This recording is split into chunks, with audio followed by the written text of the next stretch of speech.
नमस्कार दोस्तों, आप सभी का स्वागत है हमारे YouTube चैनल VCS अकेडमी पर। और आज के इस वीडियो में हम कक्षा 12 भौतिक विज्ञान महत्वपूर्ण प्रश्नोत्तर की सीरीज प्रारंभ करने जा रहे हैं। इस सीरीज में हम एक एक करके सभी चैप्टर्स के इंपॉर्टेंट क्वेश्चंस यहां पर देखने वाले हैं, समझने वाले हैं। इस वीडियो में हमने पहले चैप्टर विद्युत आवेश एवं क्षेत्र के इंपॉर्टेंट क्वेश्चंस यहां पर लिए हैं। उनको एक एक करके हम यहां पर देखेंगे, समझेंगे। विद्यार्थियों, माध्यमिक शिक्षा बोर्ड राजस्थान अजमेर के अकॉर्डिंग जो ब्लूप्रिंट जारी हुआ है उसमें ये जो पहला चैप्टर है इसमें से कुल मिलाकर 2 क्वेश्चन पूछे जाएंगे। उनमें से एक वस्तुनिष्ठ प्रश्न होगा तो दूसरा दीर्घ उत्तरीय प्रश्न होने वाला है। ऑब्जेक्टिव टाइप का जो क्वेश्चन है वो 1 अंक का होगा और दीर्घ उत्तरीय जो प्रश्न है वो 3 अंक का होगा और कुल मिलाकर ये जो चैप्टर है वो 4 अंक का होने वाला है। अब इस चैप्टर से संबंधित एक एक करके सभी क्वेश्चंस, इंपोर्टेंट क्वेश्चंस देख लेते हैं। विद्यार्थियों, यदि आप हमारे YouTube चैनल पर नए हैं तो चैनल को सब्सक्राइब कर लीजिए, साथ में बेल आइकन भी दबा दीजिए ताकि आपको आगे की वीडियोस के नोटिफिकेशन मिलते रहे। अब मैं इस वीडियो का पहला क्वेश्चन लेता हूं। पहला जो क्वेश्चन है वो है कि 2 आवेशों के मध्य बल कैपिटल F है। यदि उनके मध्य की दूरी को 3 गुना कर दी जाए तब आवेशों के मध्य बल क्या होगा। देखिए, इसे समझ लेते हैं कि ये हमारे पास में कोई 2 आवेश हैं और Q1 तथा Q2 तथा उनके मध्य लगने वाला बल F है। तो देखिए, जो F है इसको हम इस तरीके से पुट कर सकते हैं K Q1 Q2 upon R square. देखिए, फिर कहा गया है कि यदि इनके मध्य की दूरी 3 गुना कर दी जाए, नई जो डिस्टेंस है उसको मैं R डैश से कह दूं जो कि पहले वाली डिस्टेंस का 3 गुना है, तो R डैश बराबर है 3R। तो नया बल क्या होगा, तो F डैश बराबर K Q1 Q2 अपॉन, केवल डिस्टेंस चेंज कर रहे हैं, पहले R थी अब हो गई है R dash, K Q1 Q2 upon R dash की जो वैल्यू है वो है 3R, तो 3R का स्क्वायर हो जाएगा। तो यहां से निकलेगा 1/9 K Q1 Q2 upon R square. तो ये जो बल है वो पहले वाले बल की तुलना में 1/9 गुना हो जाएगा। तो यहां पर आप देखें कि जो ऑप्शन सी है, ये वाला ऑप्शन है वो सही होने वाला है। क्लियर। नेक्स्ट क्वेश्चन की ओर बढ़ते हैं कि एक घन के अंदर प्लस माइनस क्यों आवेशों वाले 2 द्विध्रुव एक दूसरे के लंबवत रखे हैं, तो घन से निर्गत कुल विद्युत फ्लक्स का मान क्या होगा। हमारे पास में एक घन है और जो घन है वो इस तरीके से है, देखें।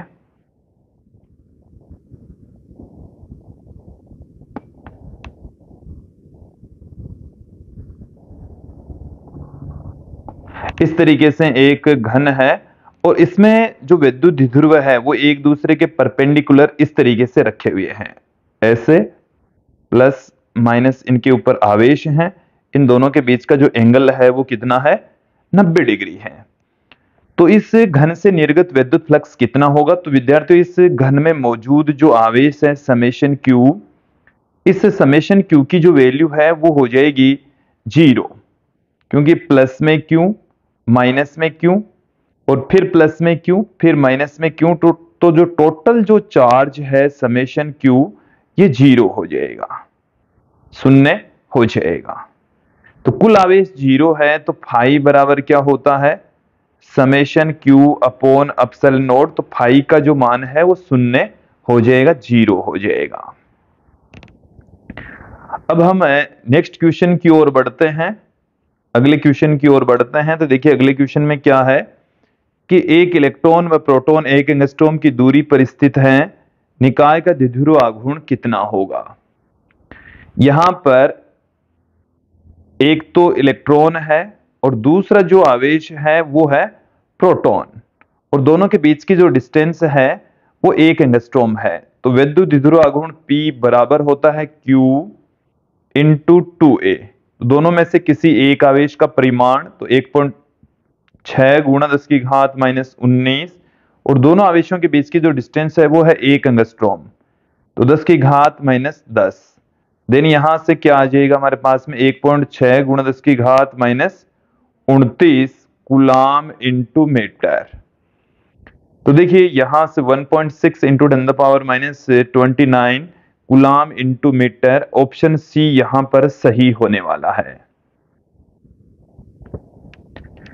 नेक्स्ट क्वेश्चन की ओर बढ़ते हैं कि यदि दो आवेशों के मध्य कांच की प्लेट रख दी जाए तब उनके मध्य का विद्युत बल पूर्व की तुलना में हो जाएगा। देखिए दो आवेशों के बीच में लगने वाले बल को हम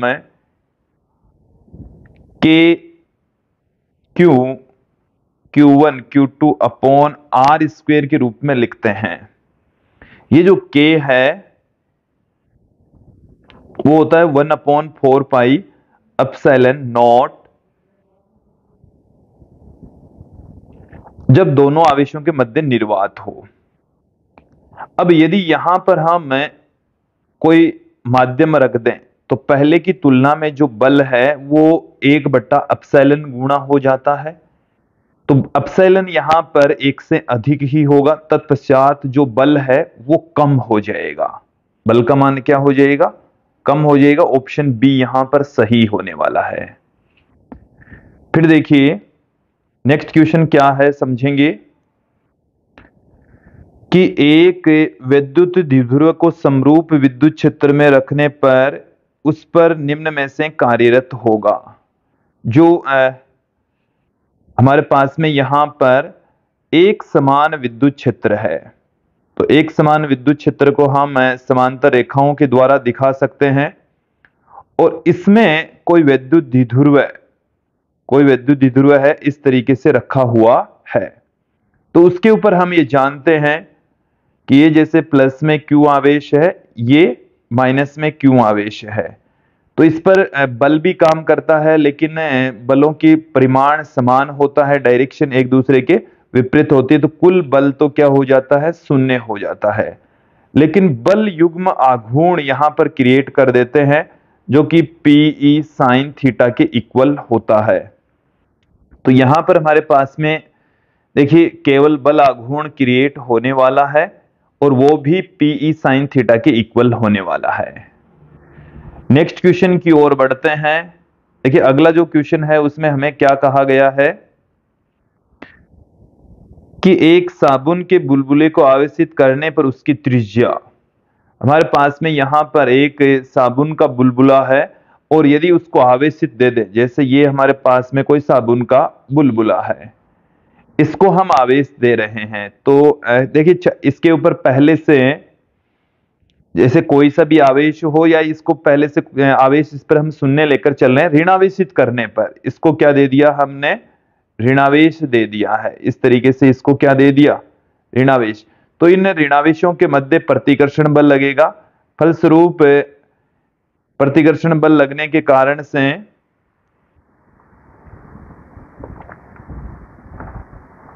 इसके आयतन में वृद्धि होगी। इस तरीके से इसके आयतन में क्या होने वाली है? वृद्धि होगी। इसका आकार बढ़ जाता है, इसकी त्रिज्या बढ़ जाती है। ऑप्शन सी यहां पर सही हो जाएगा। नेक्स्ट क्वेश्चन की ओर बढ़ते हैं कि किसी वर्ग के चारों कोनों पर समान परिमाण के सजातीय आवेश स्थित हैं। यदि किसी एक आवेश के कारण वर्ग के केंद्र पर विद्युत क्षेत्र E हो तो वर्ग के केंद्र पर परिणामी विद्युत क्षेत्र की तीव्रता क्या होगी? इस क्वेश्चन में हमें बता रखा है कि एक वर्ग है, एक वर्ग में यहां पर कंसीडर कर लेता हूं, इस तरीके से है। यहां पर देखेंगे कि ये हमारे पास में एक वर्ग है, ऐसे। चलिए थोड़ा सा सही से निर्मित कर लेते हैं।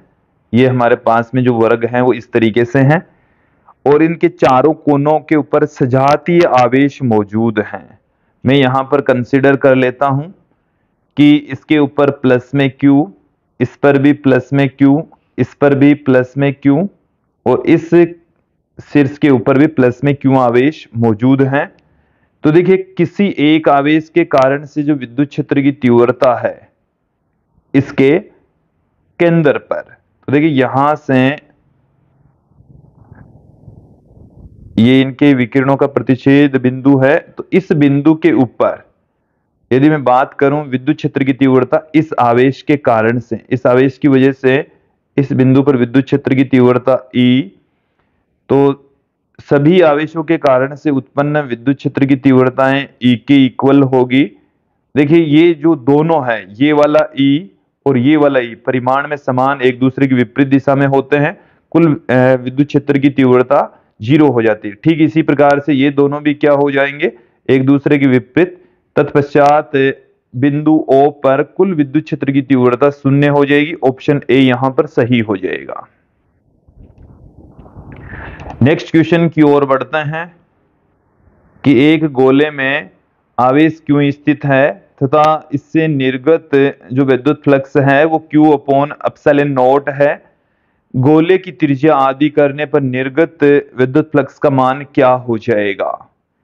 चलिए यहां पर आप समझें, हमारे पास में एक गोला है और गोले के अंदर Q आवेश रखा हुआ है।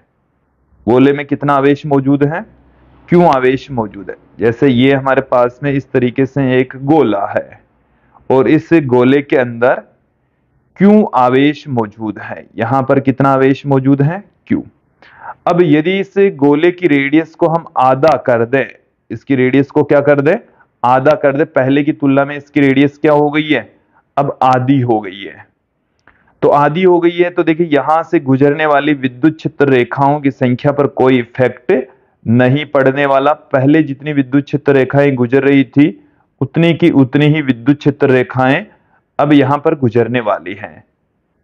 तो तत्पश्चात विद्युत फ्लक्स के ऊपर कोई इफेक्ट नहीं पड़ेगा। जितना विद्युत फ्लक्स पहले था बड़े गोले का है उतना ही विद्युत फ्लक्स छोटे गोले का होने वाला है। तो विद्युत फ्लक्स का जो मान है वो अपरिवर्तित रहेगा। ऑप्शन डी यहां पर सही होने वाला है। देखिए नेक्स्ट क्वेश्चन की ओर बढ़ते हैं कि दो चालक के गोलों की त्रिज्याएं A एवं B है, इन्हें समान पृष्ठ आवेश घनत्व से आवेशित करने पर इनकी सतह पर विद्युत क्षेत्र की तीव्रताओं का अनुपात क्या हो जाएगा। देखिए दो चालक गोले हैं और इनके कारण से उत्पन्न जो विद्युत क्षेत्र की तीव्रताएं हैं वो क्या होगी, एक एक करके समझ लेते हैं। उनका अनुपात हमें यहां पर फाइंड आउट करना है। तो एक गोले पर विद्युत क्षेत्र की तीव्रता E1, दूसरे पर E2, और जो विद्युत क्षेत्र की तीव्रता होती है वो होती है K Q बट्टे में त्रिज्या का वर्ग। तो पहले गोले की त्रिज्या A है तो KQ बाई A स्क्वेयर, इसको मैं कह दूं Q, और दूसरे गोले के ऊपर जो आवेश है उसको मैंने कह दिया है Q डैश बट्टे में B स्क्वायर। ये हमारे पास में विद्युत क्षेत्र की तीव्रताएं आ गई है। अब देखो समान पृष्ठीय आवेश घनत्व है तो आवेश घनत्व बराबर होता है सिग्मा, बराबर होता है आवेश बट्टे में क्षेत्रफल, आवेश बट्टे में क्षेत्रफल होता है। तो यहां से हम आवेश बराबर Q इंटू क्षेत्रफल लिख सकते हैं और गोले का जो क्षेत्रफल है वो 4 पाई R स्क्वेयर होगा। तो देखिए यहां पर आप ध्यान देंगे K Q बट्टे में A स्क्वेयर, तो इस Q के स्थान पर पहले गोले के लिए जो Q है वो देखिए हमारे पास में क्या है, पहले गोले का जो Q है वो हो जाएगा सिग्मा 4 पाई A स्क्वेयर। इसी प्रकार से दूसरे गोले के लिए क्या है, K जो B स्क्वायर है वो ऊपर चला जाएगा और सिग्मा इंटू 4 पाई B स्क्वायर। तो देखो सब कुछ कट पिट जाएगा, 1:1 हमें प्राप्त हो जाएगा। ऑप्शन बी यहां पर सही हो जाएगा। नेक्स्ट क्वेश्चन की ओर बढ़ते हैं।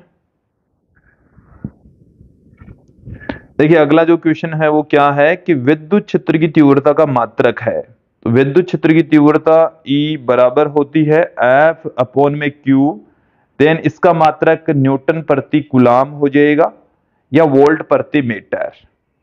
तो न्यूटन प्रति कूलाम ऑप्शन ए सही हो जाएगा। नेक्स्ट क्वेश्चन देखिए, किसी प्रोटॉन पर उसके भार के बराबर विद्युत बल लगाने के लिए विद्युत क्षेत्र की तीव्रता का मान क्या होगा। हमारे पास में यहां पर किसी प्रोटॉन पर उसके भार के बराबर तो विद्युत बल लगाया जा रहा है, तो देखिए एम जी क्यू ई के इक्वल हो जाएगा, क्यू ई के इक्वल हो जाएगा एम जी। तो यहां पर विद्युत क्षेत्र की तीव्रता ई पूछी है, तो एम जी बट्टे में क्या आ गया क्यू। एम का मान है प्रोटॉन के लिए, तो प्रोटॉन के लिए एम की जो वैल्यू होती है वो 1.673 इंटू 10⁻⁻27। जी का मान है वो 9.8 और क्यू का जो मान है वो 1.6 गुणा 10⁻⁻19। तो ई का जो मान है वो 1.04 इंटू लगभग कितना आ जाएगा हमारे पास में, ये 10 से लेकर चले तो ये हमारे पास में 10 की घात माइनस में 26 रह जाएगी, तो माइनस में 26 रह जाएगी, तो ये हमारे पास में 10 की घात माइनस में 7 रह जाएगी। तो ऑप्शन सी यहां पर सही होने वाला है। क्लियर। नेक्स्ट क्वेश्चन की ओर बढ़ते हैं। एक माइक्रोकूलम आवेश किसी विद्युत क्षेत्र में 10 की घात माइनस 2 न्यूटन का बल अनुभव करता है, तो विद्युत क्षेत्र की तीव्रता क्या होगी। हमें यहां पर Q का जो मान है वो 1 माइक्रोकूलम और विद्युत क्षेत्र की तीव्रता हमें ज्ञात करनी है। F दे रखा है, Q दे रखा है, तो F की वैल्यू 10 की घात माइनस 2, Q का जो मान है वो 1 माइक्रोकूलम, 1 माइक्रोकूलम का मतलब हो गया 10 की घात माइनस 6, तो 10 की घात माइनस 6 बट्टे से ऊपर जाएगी तो प्लस में 6, तो प्लस में 4 रह जाएगा, तो 10 की घात 4 न्यूटन प्रति कूलम। ऑप्शन बी यहां पर सही होने वाला है। नेक्स्ट क्वेश्चन देखें कि एक चालक गोले पर -50 ई आवेश है, दूसरे गोले पर +20 ई आवेश है। यदि दोनों गोलों को स्पर्श कराकर अलग कर दिया जाए तो प्रत्येक गोले पर आवेश क्या होगा। प्रत्येक गोले पर आवेश पूछा है। चलिए देखिए, तो कुल आवेश पहले तो जब दोनों गोलों को स्पर्श करवाएंगे तो कुल आवेश कितना हो जाएगा, समेशन क्यू, कुल आवेश हो जाएगा माइनस में 50 ई प्लस 20 ई, तो यहां पर माइनस में 30 ई रह जाएगा। अब दोनों गोलों पर प्रत्येक पर आवेश, प्रत्येक पर आवेश क्या हो जाएगा, आधा हो जाएगा, प्रत्येक पर आवेश, तो जो टोटल आवेश है उसका आधा आधा हो जाएगा, तो माइनस में 30 ई अपॉन 2, तो ये हो जाएगा माइनस में 15 ई, माइनस में 15 ई। ऑप्शन ए यहां पर सही होने वाला है। नेक्स्ट क्वेश्चन की ओर बढ़ते हैं।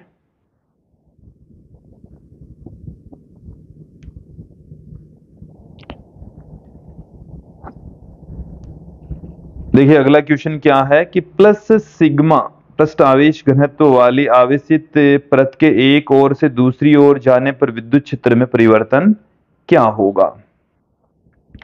ऐसे हमारे पास में एक परत है और इस पर इस तरीके से आवेश मौजूद हैं, ऐसे आवेश मौजूद हैं, इसका पृष्ठीय आवेश घनत्व सिग्मा है। तो देखिए इस ओर जो विद्युत क्षेत्र की तीव्रता होगी वो इस डायरेक्शन में होगी, यहां पर जो विद्युत क्षेत्र की तीव्रता होने वाली है वो इस डायरेक्शन में होने वाली है। यहां पर जो विद्युत क्षेत्र है वो इस डायरेक्शन में होगा। देखिए जो विद्युत क्षेत्र की तीव्रता है वो यहां पर होगी सिग्मा अपॉन 2 एप्सिलॉन नॉट, आवेशित परत के एक ओर से दूसरी ओर जा रहे हैं, सिग्मा अपॉन 2 एप्सिलॉन नॉट, और इधर भी है सिग्मा अपॉन 2 एप्सिलॉन नॉट।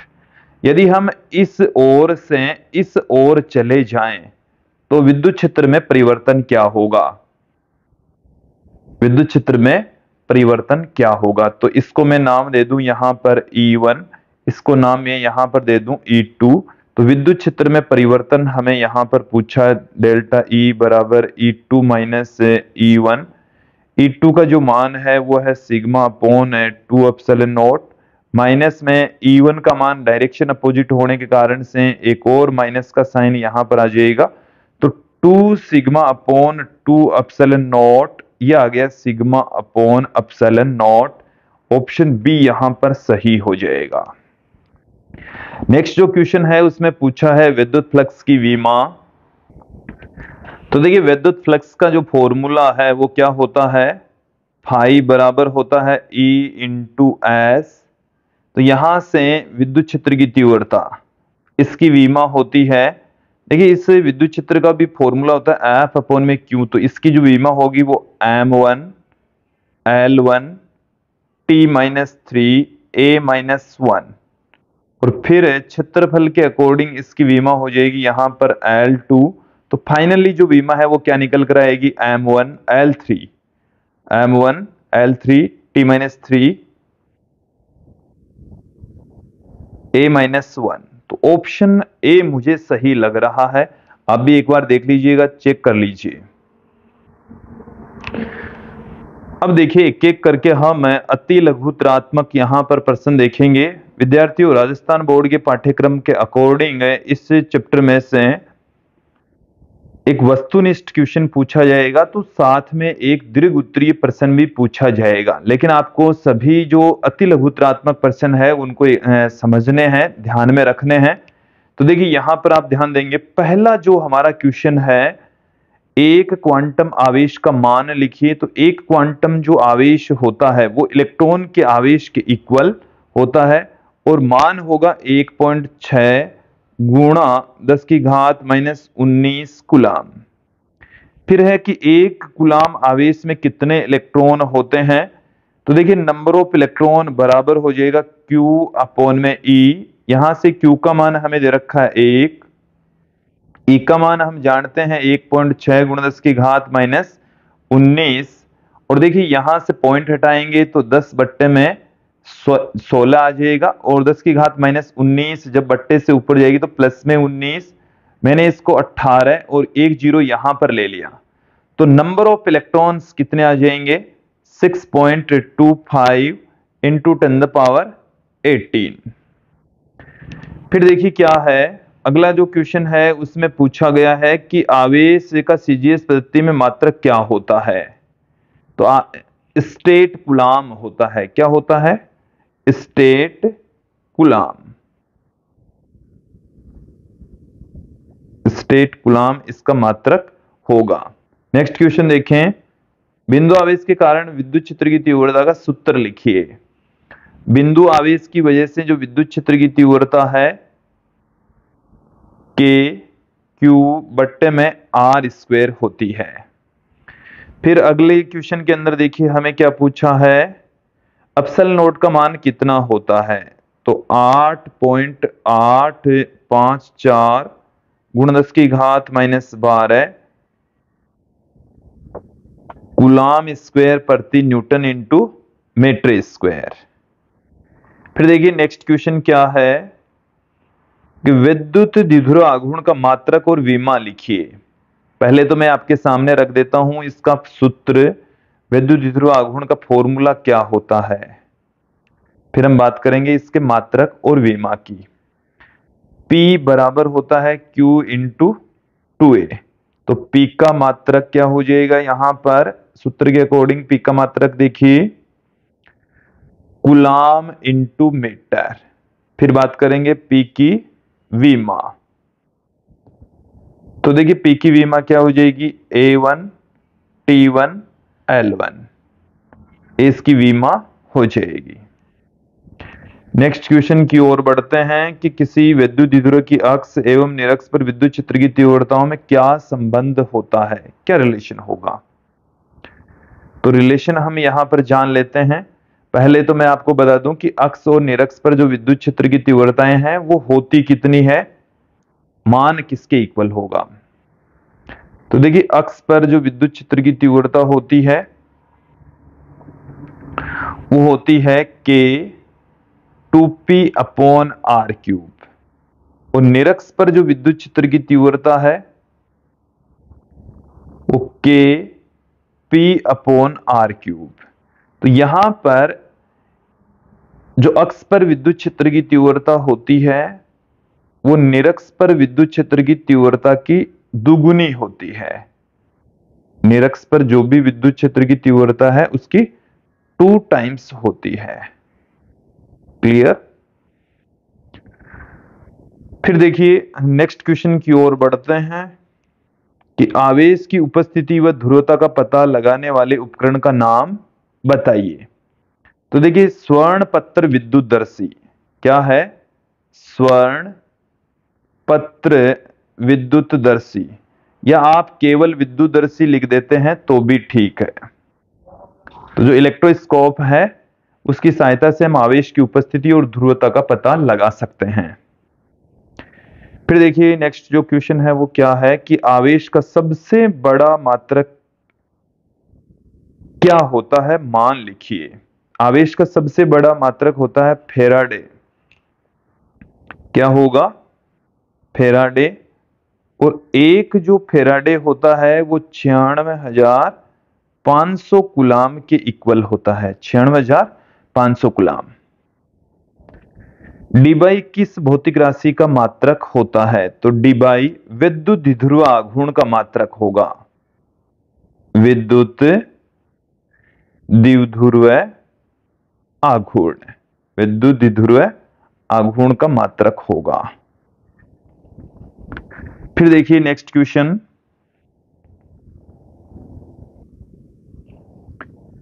कि उस प्रयोग का नाम लिखिए जिससे विद्युत आवेश की क्वांटम प्रकृति की स्थापना हुई। तो मिलिकन का तेल बिंदुक प्रयोग,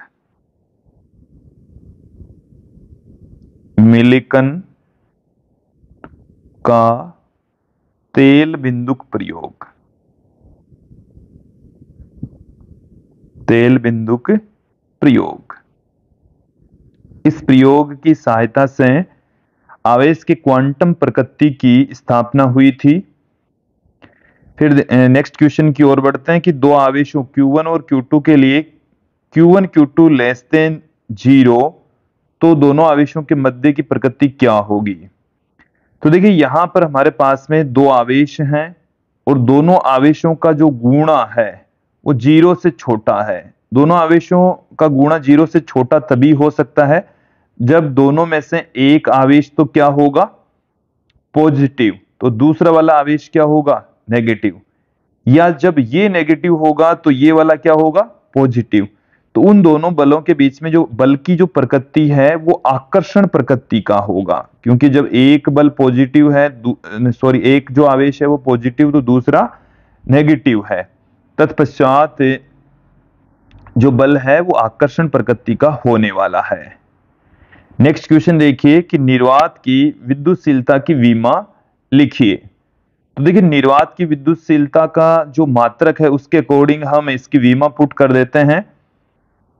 एप्सिलॉन नोट की जो मान है वो 8.854 × 10⁻⁻12 कूलाम स्क्वायर प्रति न्यूटन इंटू मीटर स्क्वायर होता है। तो इसकी विमा यहां पर देख लीजिए, काफी महत्वपूर्ण है कि आपको एक मात्रक विमा का क्वेश्चन पहले दूसरे तीसरे चैप्टर में से अवश्य ही पूछा जाएगा। तो A1T1 का square upon M1 L1T-2 L2। Finally जो एप्सिलॉन नोट की विमा है वो क्या निकल कर आएगी देख लीजिए, m की घात -1 l की घात -3 t की घात 4 1 की घात 2। ये एप्सिलॉन नोट की विमा होने वाली है। फिर बात करते हैं नेक्स्ट क्वेश्चन की, तांबे का पराविद्युतांक कितना होता है? तो तांबा एक चालक है और चालक का पराविद्युतांक अनंत होता है। फिर देखिए नाइट्रोजन के नाभिक पर आवेश की गणना कीजिए।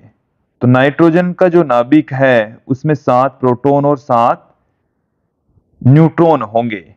तो उस पर आवेश की मात्रा हमें यहां पर निकालनी है। तो Q बराबर होता है N इंटू ई।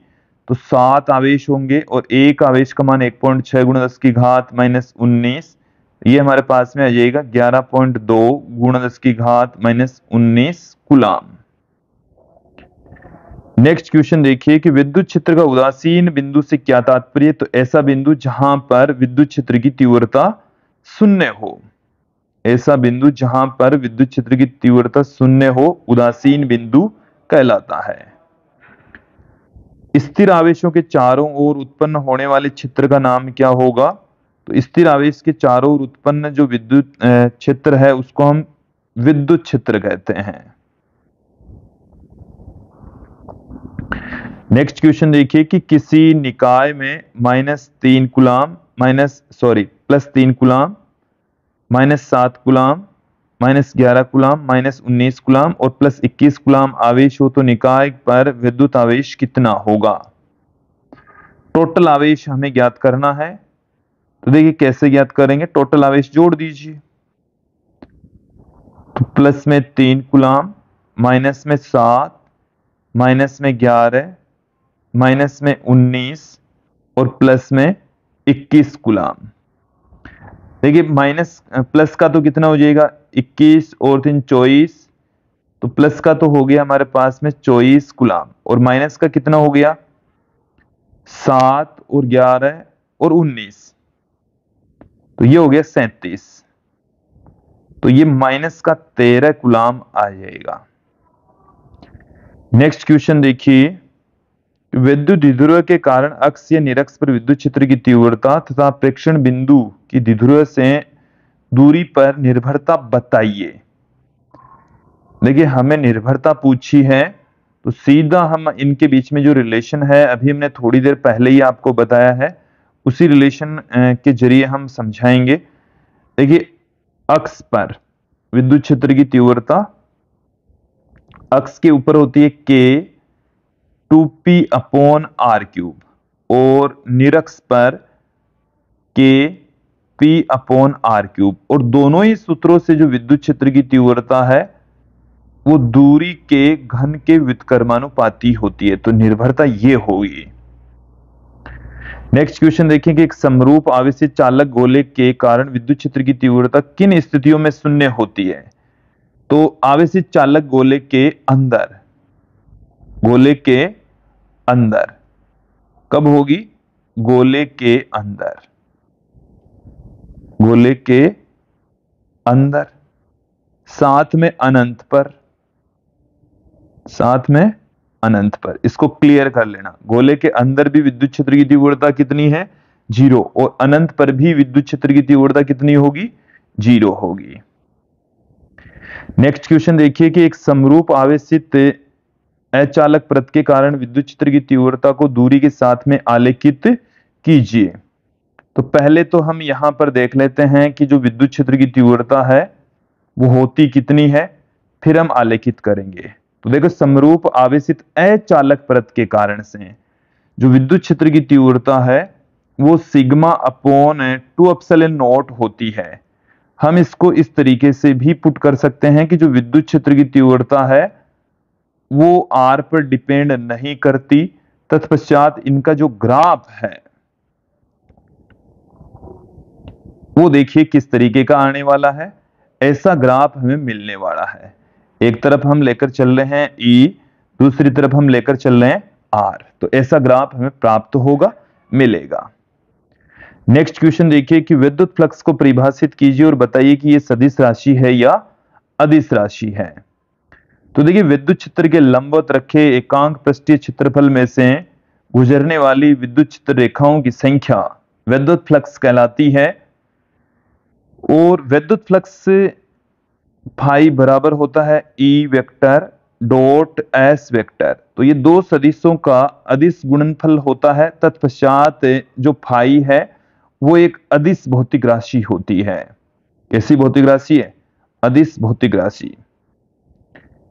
नेक्स्ट क्वेश्चन देखिए कि 12 सेमी वाले ठोस गोली चालक के पृष्ठ पर 1.6 × 10 की घात -19 कूलाम एक समान रूप से वितरित है। तो चालक के अंदर विद्युत क्षेत्र की तीव्रता कितनी होगी। वैसे तो जो आवेश है वो कुछ भी हो सकता है, बट ये आंकड़ा जो भी दे रखा है हम उसके अकॉर्डिंग बता रहे हैं। तो चालक गोले के अंदर जो विद्युत क्षेत्र की तीव्रता है वो कितनी होती है, 0 होती है। फिर देखिए विद्युत क्षेत्र रेखाओं के कोई 2 गुण है।